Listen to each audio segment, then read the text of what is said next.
할렐루야. 하나님 영광 받으신 줄 믿습니다. 자, 앞뒤 좌우 사람 인사하겠습니다. 참 잘 오셨습니다.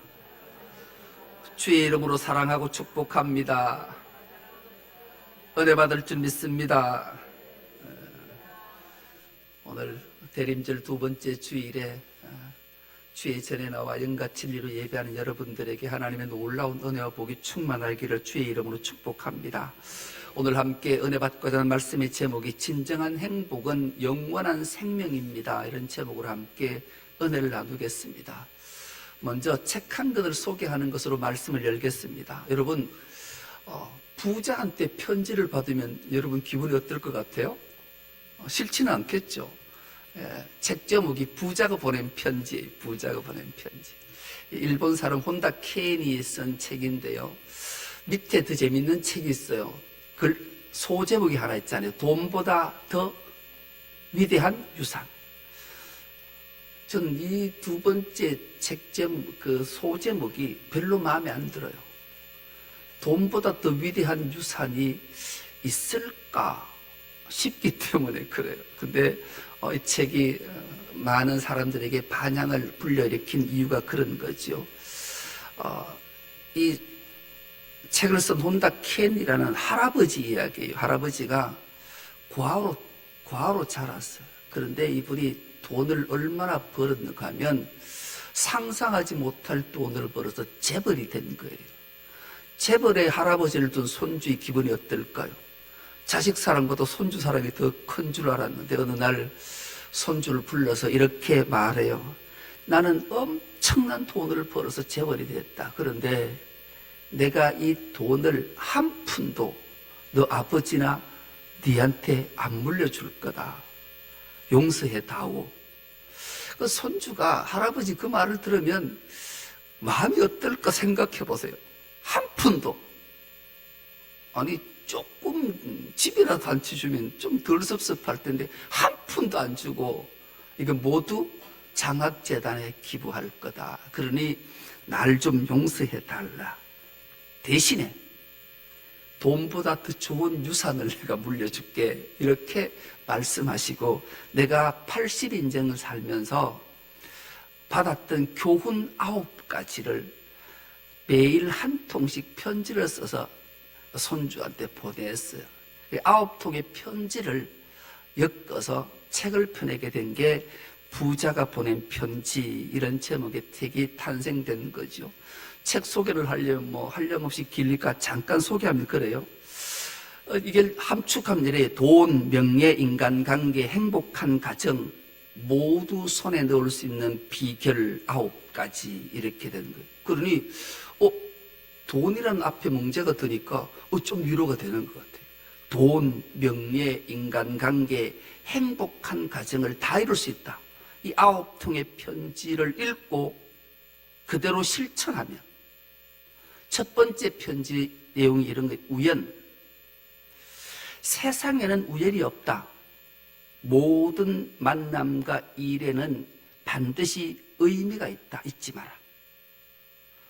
여러분들도 내리 새겼으면 좋겠어요. 우연. 우리는 그리스도인들은 우연이 없어요. 필연히 하나님의 섭리 속에 만나고 하는 일들이 있는 거죠. 그래서 의미를 부여해야 된다. 둘째 편지. 결단을 내리는 순간 미래가 탄생한다. 그러니 미래를 바라보려면 결단하는 법을 배워야 된다. 셋째, 직감은 지혜이자 행복으로 이끄는 내비게이션이다. 결단을 내릴 때 직감을 사용해야 된다. 네 번째 편지, 행동. 결단을 내렸으면 반드시 행동해야 된다. 다섯 번째 편지, 돈은 힘이다. 내 힘을 최대로 키워서 돈이 사랑의 힘이 커져서 행복한 부자가 되라. 여러분, 돈을 버는 이유는 사랑하기 위함이라는 내용이에요. 더 나아가 돈은 신뢰해야 된다. 그리고 신뢰하는 이유가 인생을 돈이 좌우하기 때문이다. 여섯 번째, 좋아하는 일은 천직이다. 천직은 연애와 같다. 그래서 좋아하는 일을 하라. 7번째, 실패. 성공하기 위해서는 반드시 실패를 해봐야 된다. 아니, 실패가 필요하다. 만약에 실패하지 않는 성공은 위험하다. 이유가 이렇다. 실패하지 않는 성공은 오만해질 수가 있고 안이한 계획을 세울 수가 있고 인간관계, 의사소통이 단절될 위험이 있기 때문이다. 8번째, 인간관계. 진짜 행복은 인간관계에서 온다. 아무리 돈이 많고 권력이 있어도 인간관계가 좋지 않으면 그는 불행한 인생을 살 수밖에 없다. 마지막 9번째, 운명. 숙명은 태어날 때 결정되는 것이지만 운명은 재밌어요. 운명은 움직이는 명으로 살아가는 거다. 여러분, 움직이는 명이 운명이라는 거예요. 그래서 운명은 움직이는 명으로 어떻게 살아갈지 스스로 결정하는 거예요. 운명은 스스로 결정되는 거예요. 숙명은 내가 부자 아버지로 태어나고 싶구나, 권력 있는 집에 태어나고 싶다고 태어나는 게 아니잖아요. 이 숙명이 하나님의 뜻이. 그러나 숙명을 운명을 바꾸는 인생을 살면 개천에서 용이 나게 되고 돈과 명예와 권력, 모든 행복을 다 잡을 수 있기 때문에 운명은 스스로 선택하는 것이기에 네가 어떤 것을 선택하느냐에 따라서 결정된다. 내가 과로 내 아들과 관계가 서툴었다. 나는 아버지와 관계를 맺어보지 못했기 때문에 내 아들과의 관계는 잘 맺지 못했는데 너는 너 아버지가 있잖아. 그러니 화해했으면 좋겠다. 이 화해라는 말이 되게 뉘앙스가 있잖아요. 아마 이 손주가 아버지하고 대판 싸웠던 것 같아요. 왜 아버지는 어떻게 인생을 살았기에 할아버지가 그 재벌이 한 푼도 안 물려주는겨. 아버지하고 관계가 아주 안 좋았던지 이 마지막 운명이라는 편지를 마치면서 할아버지가 손주에게 아버지하고 화해하고 살아라. 운명은 바꿀 선택이 날마다 주어지기 때문이다. 인생을 바꿔주는 것은 언제나 사람이기 때문에 사람과 화해하는 것은 참으로 중요하다. 이렇게 결론을 내리고 있어요. 그런데 이 책을 쭉 요약본을 읽고 난 다음에 턱 하고 하나 떠오르는 게 있어요. 목사가 역시 목사인 거예요. 그런데 이 모든 것을 다 가졌다 해도 생명을 잃으면, 영생을 얻지 못하면 무슨 소용이 있겠냐고요. 소출이 많은 부자가 엄청난 재산을, 소출을 얻어서 생각했던 것이 창고에 다 들이지를 못해서, 야, 창고 하나 더 지어서 가득 채워놓고 이제 평안이 좀 쉬면 좋겠다 할 때 그 밤에 하나님 오셔서 네 영혼 불러가면 이게 네게 되겠느냐. 여러분, 돈, 명예, 권력 다 가져도 영원한 생명을 얻지 못하면 무용지물인 거예요. 그래서 우리는 영원한 생명에 대해서 우리는 깊이 생각해 봐야 돼요. 그러면서 한 책이 생각이 났어요. 한 인물이 생각났어요. 헬리스 쿠글. 이 헬리스 쿠글이라는 사람은 나이 28살에 젊다기보다는 어린 나이에 결핵으로 죽었어요. 헬리스 쿠글, 장가도 한번 못 가보고 28살 나이에 죽었는데, 이 헬리스 쿠글이 정말로 친한 친구 한 명이 있었는데, 이 친한 친구가 예수를 안 믿는 거예요. 영원한 생명을 얻지 못하는 거예요. 그래서 그를 향해 정말로 절실한 마음으로 이를 참된 믿음으로 이끌기 위해, 영원한 생명으로 이끌기 위해 마음을 다해 쓴 편지가 있었어요. 그 편지가 장문의 편지였어요.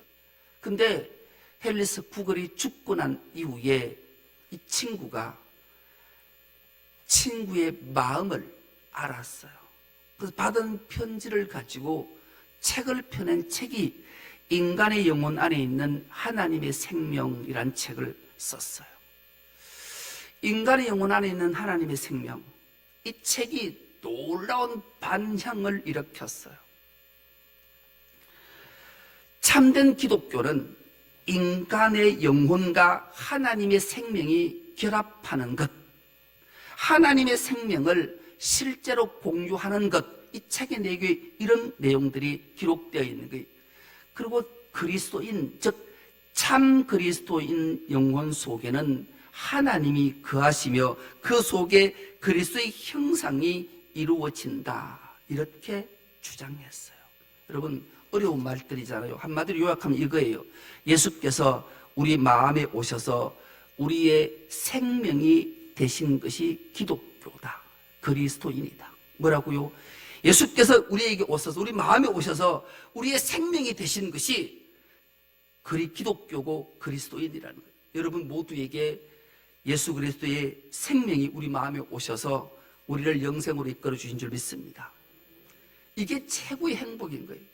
돈, 권력, 명예, 부자 물론 있으면 다 좋은데 생명이 없다면, 영생이 없다면, 구원이 없다면 무슨 소용이 있겠냐고요. 주님이 우리의 생명이 되신 줄 믿습니다. 그래서 이 놀라운 사건 하나가 또 생겼어요. 여러분, 존 웨슬리,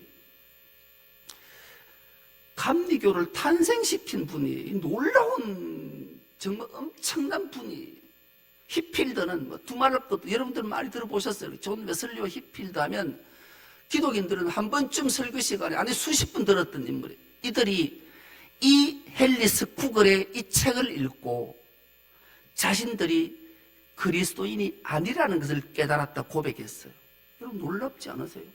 이 위대한 인물들이 이 헬리스 쿠글 28살의 폐결핵으로 하나님의 부름을 받았던 이 헬리스 쿠글이 남긴 편지를 읽고 이 기독교 역사의 위대한 인물들이었던 존 웨슬리하고 히필드가 내 이 책을 읽고 보니까 나는 참 그리스도인이 아니었구나, 나는 종교인에 불과했어, 이렇게 고백했대요. 여러분, 이들이 어떤 삶을 사는지 아세요?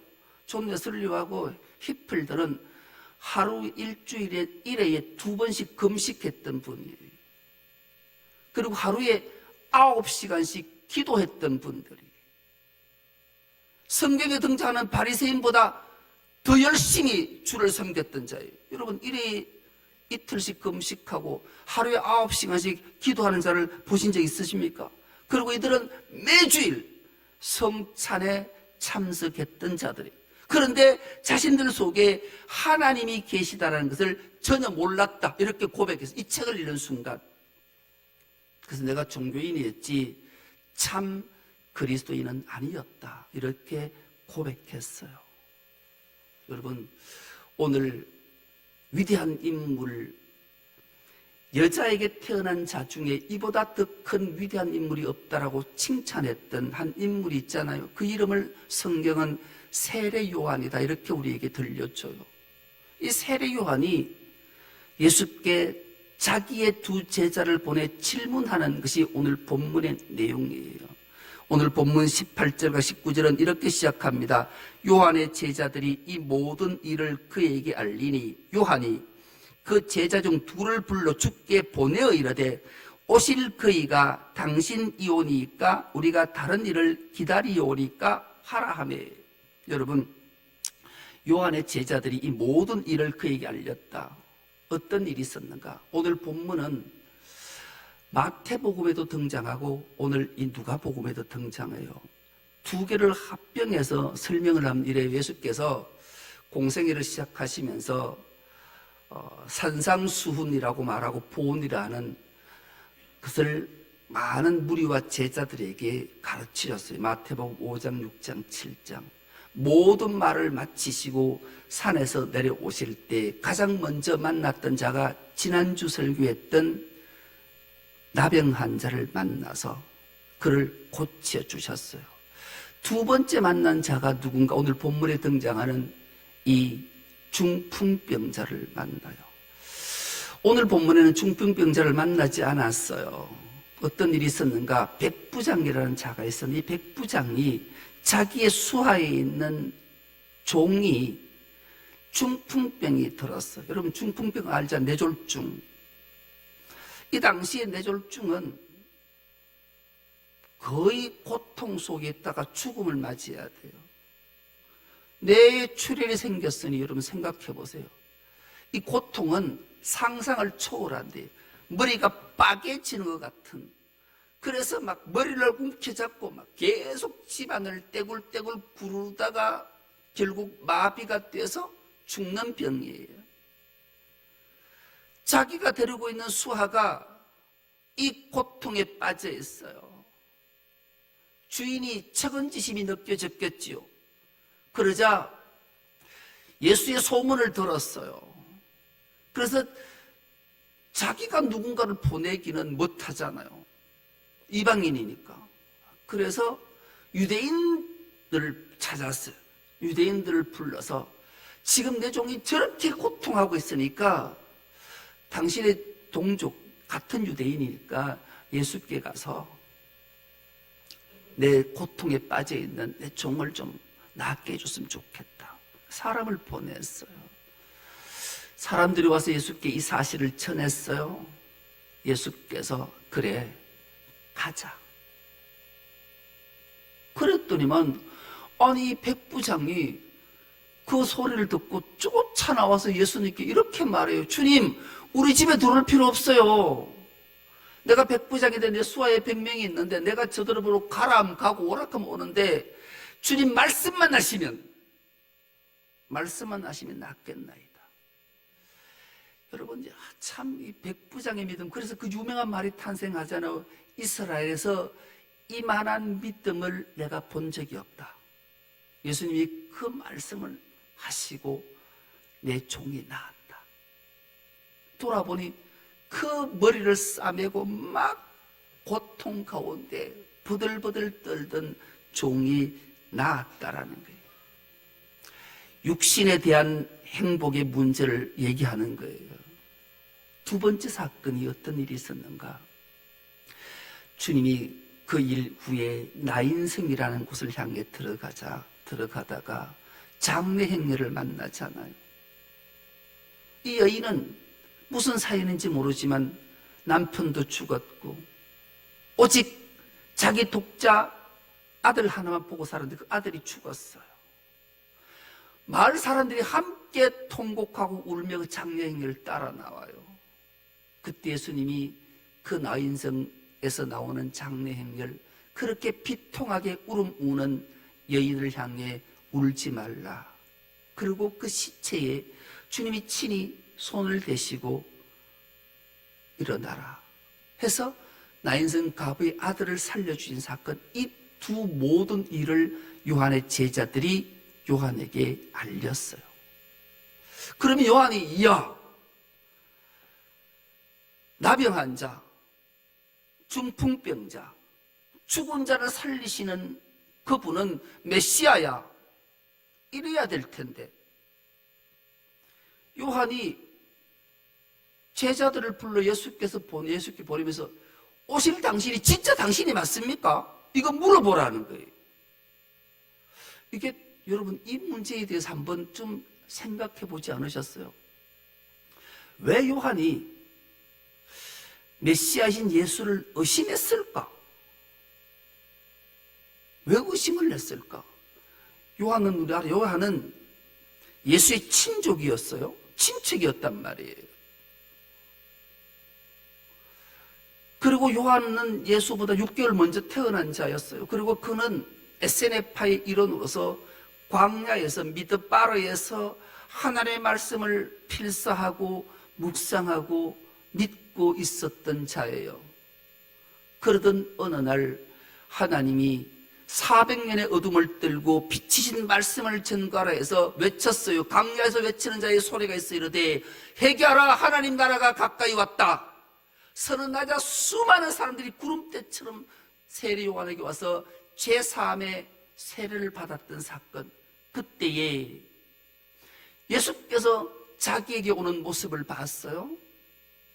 그러자 요한은 자신도 모르게 입에서 불쑥 이 말이 태어났어요. 보라, 세상 죄를 지고 가는 하나님의 어린 양이로다.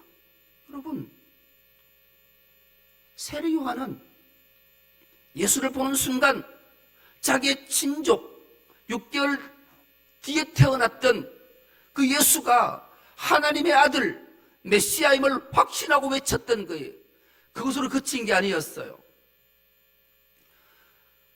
내가 당신에게 세를 받아야 할 터인데 어떻게 당신이 나에게 세를 베풀라 하십니까? 나는 너를 위해 온 것이 아니라 인류를 위해 왔기에 주님의 부름 앞에 순응해야 되기 때문에 내게 세를 베풀어라. 요한이 예수께 세를 베풀었어요. 놀라운 일이 있었어요. 하늘이 열렸어요. 그리고 비둘기가, 성령이 비둘기처럼 그에게 임하는 것을 봤어요. 여러분, 성령이 임하는 것을 봤다? 놀라운 일이 아니겠어요? 그런데 그 성령이 그에게 임하는 것을 봤을 뿐만 아니라 하늘에서 소리가 들렸어요. 하나님의 음성이 들렸단 말이에요. 이는 내 사랑하는 아들이요 내 기뻐하는 자다. 세상에 이런 경험을 한 자가 또 누가 있겠어요? 세례요한 말고. 그랬던 세례요한이 당신이 진짜 오실 그분이 맞습니까? 라고 제자들을 보내 물었다? 도대체 무슨 일이 있었길래? 무엇 때문에 그렇게 모든 것을 다 경험한 세례 요한이 예수님을 향해 그랬을까? 여러분, 여기서 우리는 의문을 풀어내야 되는 거예요. 세례 요한이 외쳤던 말씀은, 회개는 제3의 회개였고요, 하나님의 공의와 정의와 심판, 불의를 다 척결하는 메시아를 고대했던 거예요. 왜 세례 요한이 옥에 갇혔을까요? 우리가 너무나 잘 알아요. 그 당시 유대를 통치하고 있었던 왕이 헤롯 안티파스라는 왕이었어요. 이놈이라고 해도 되지요? 이놈은 나쁜 놈이에요. 얼마나 나쁜 놈이냐면, 지 배다른 동생 빌립의 아내, 그러니 제수씨가 이쁘다고, 아니 동생 아내 제수씨를 뺏어서 지 마누라 만드는 놈이 어디 있냐고요. 이 놈이지, 이 나쁜 놈도. 개만도 못한 놈이잖아요. 이것을 세례 요한이 보고 어떻게 참겠냐고요. 그래서 헤롯 안티파스한테 너 그러면 안 된다. 이 통치자가, 왕이 어떻게 이런 행동을 하냐? 그랬다가 내 같으면 꾹 참고 말 안 했을 텐데 그 말 했다고 잡혀서 감옥에 갇혀버려.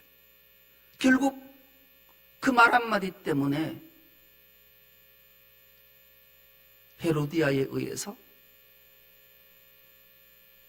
목베임을 당해 수반에 자기 목이 들어져서 받쳐진, 그렇게 순교당하는 엄청난 일이 있었던, 세례요한은 그런 공의의 하나님, 정의의 하나님, 심판의 하나님인 메시아를 갈망하고 대망했던 거예요. 그런데 이렇게 불의가 판치고 악이 통치하는 이 시대에 메시아로 오신 주님이 이 모든 것을 척결하고 로마의 압제로부터, 불의로부터, 죄악으로부터 건져서 하나님의 나라가 도래할 줄 알았는데 예수는 전혀 그러지 않았던 거죠. 그러니 이 세례 요한이 내가 잘못 생각했는가? 실망을 넘어서 의심까지 품었던, 그래서 제자들을 보내서 예수께 묻는 게, 당신이 정말 진짜로 오신다는 그분 맞습니까? 이렇게 물었던 거예요. 그러자 예수님의 대답이, 기막힌 대답을 오늘 본문 22절과 23절에 이렇게 하지 않습니까? 예수께서 대답하여 이르시되 너희가 가서 보고 들은 것을 요한에게 알리되, 맹인이 보며 못 걷는 사람이 걸으며 나병 환자가 깨끗함을 받으며 기먹은 사람이 들으며 죽은 자가 살아나며 가난한 자에게 복음이 전파된다 하라. 누구든지 나로 말미암아 실족하지 아니하는 자는 복이 있도다 하시니라. 아멘. 여러분, 이 말씀 속에 모든 것이 담겨져 있어요. 예수님이 왜 이 땅에 오셨는지 두말할 것도 없이 육신의 나약함을 고치시는 분이 우리 주님이세요. 그리고 소외받고 가난한 자에게 복음, 즉 예수 그리스도가 하나님이 전거됨이 주님이 이 땅에 오신 이유임을 밝혀주셨던 거죠. 여러분, 예수님의 삶을 말씀하신 거예요. 우리는 그리스도인은 작은 예수잖아요. 예수의 삶을 본받아야 돼요. 물론 정의, 공의, 악과 죄악을 모양조차도 버리는 삶 사는 것 맞아요. 그러나 더 중요한 것은 예수님의 삶이 어떤 삶이셨는가를 우리는 천천히 생각하고 묵상해 봐야 되죠. 여러분, 대림절 두 번째 주일입니다. 주님을 기다릴 때 어떤 자세로, 어떤 믿음으로 주님을 기다리십니까? 의심으로 기다리십니까? 확신으로 기다리십니까? 여러분, 의심과 확신의 차이는 그리 멀리 있는 것 아니, 극과 극은 아니, 결론은 극과 극이지만 아주 가까워요. 의심 없이 믿음이 생긴다, 그건 거짓말하는 거예요. 우리는 끊임없이 하나님의 말씀과 사람을 의심하면서 그 사람에게 한 걸음 한 걸음 더 나갈 때 확신이 생기기 때문에 그런 거예요.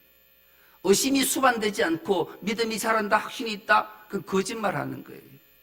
의심과 거짓말은 달라요. 여러분, 도마는 의심했지만 정말로 도마의 일생은 전설에 의하면 제자 중에 최고였어요. 그래서 인도를 거쳐서 조선 땅까지, 한국까지 복음을 전했다 그러잖아요. 지금 영주에 가면 도마 바위가 있어요. 도마도 순교를 당할 때까지 끊임없이 의심을 품었지만 의심이 확신이 되자 목숨을 내놓고 주의 복음을 전거한 인물이지요. 세례 요한이 광야에 있을 때 미드바르, 따바르, 하나님의 말씀만을 붙잡고 하나님의 말씀만을 가지고 있을 때는 그는 확신에 차서 외쳤던 인물이, 성령에 충만했어요. 의심하지 않았어요. 그런데 자신이 기대하는 메시아가 아니면 의심을 품게 되는, 여러분 혹시 그렇지 않으십니까? 내가 기대하는 메시아와 주님의 메시아는 어떤 차이가 있을까요? 확신은 치유받고 회복되고 살아나는 게 확신이에요. 의심은 기대하고 어떤 풍요를 갈망하는 게 의심이에요. 아, 나는 병이 들으면 하나님이 믿고 기도하면 고쳐주시겠지, 기대하는 것. 그리고 내가 예수를 믿으니까 아프지 않고 장수하겠지. 그리고 하는 일들마다 하나님이 전능하시니까 다 풀어줘서 만사형통하겠지. 그래서 하나님을 믿더니 하나님께서 물질도 주시고 사람도 주셔서 풍요한 삶을 살게 하시겠지. 이것 기대가 다 이루어진 사람 본 적 있으세요? 여러분, 이건 의심할 수밖에 없는 걸로 만들어져요. 주님은 이것 주시기 위해 오신 분이 아니기 때문에 그래요. 그래서 우리가 하는 기대와 하나님이 하시는 일은 다른 거예요. 예수께서는 사람이 기대하고 사람이 기뻐하는 대로 사역하시는 분이 아니시라는 말씀을 말하는 거예요. 하나님이 원하시는 사역을 하시는 분이 메시아고 주님 거예요. 기억하셔야 돼요. 우리가 믿는 하나님이, 우리가 믿는 예수 그리스도가 내가 기대하고 내가 기뻐하는 일을 해주시는 분이 아니라 하나님이 원하시는 일을 하시는 분이 바로 메시아 주님이시기 때문에 그런 거예요. 그래서 메시아는 권력자를 심판하고 고통당하고 상처받은 영혼을 불쌍히 여기시는 분이시기도 하지만 가장 중요한 것은 육신을 고치시는 것으로 그치는 것이 아니라 복음이 가난한 자에게 전파되는 것을 원하시고 인류가 세상이 구원받기를 원하시는 것이 하나님이 원하시는 사역이기 때문에 그래요. 그래서 불의한 세상 속에도 고통받는 자들을 살피시지만 그보다 더 중요한 것은 하나님이 원하시는 세상이 구원을 받기를 원하시는 것이기 때문에 그래요. 그래서 믿음은 보이지 않는 것을 보는 것이 믿음이라고 말씀하잖아요. 가장 중요한 것은 우리에게 모든 것 다 있어도 생명이 없으면, 주님의 생명이 없으면 소용이 없는 거예요. 그래서 우리가 이 대림절을 맞이해서 다시 오실 주님을 대망하면서 말씀 앞에 서서 무엇을 생각해야 되는가? 내가 기대하고 내가 원하는 것이 이루어지고 그것을 이루기 위해 주님을 기다리는 것이 아니라 주님이 원하시는 하늘 아버지 뜻이 하늘에서 이루어진 것 같이 땅에서도 이루어지기를 원하는 것은 가난한 자에게 복음이 전파되어서 모든 인류가 구원받기를 원하시는 것이 하나님이 원하시는 것이고 주님이 원하시는 것이었다. 이것이 깨달아져서 우리도 작은 예수로서 이것을 전가함으로 하나님께 크신 영광을 올려드리는 우리 모두가 될 수 있기를 간절히 기도합니다. 하나님 고맙습니다. 대림절 두 번째 주일을 허락해 주시고 주님 앞에 예배자로 불러주셔서 하나님 앞에 예배자가 되게 하시니 감사합니다. 영과 진리로 드린 우리 예배를 기쁘게 받으시고 하늘의 신령한 복과 땅의 기름진 복으로도 채워 주옵소서. 믿음으로 승리한 삶을 살게 하시고 작은 예수로 참된 삶을 살아내는 우리 모두가 되게 하옵소서. 감사드리오며 예수님의 이름으로 기도드리옵나이다. 아멘.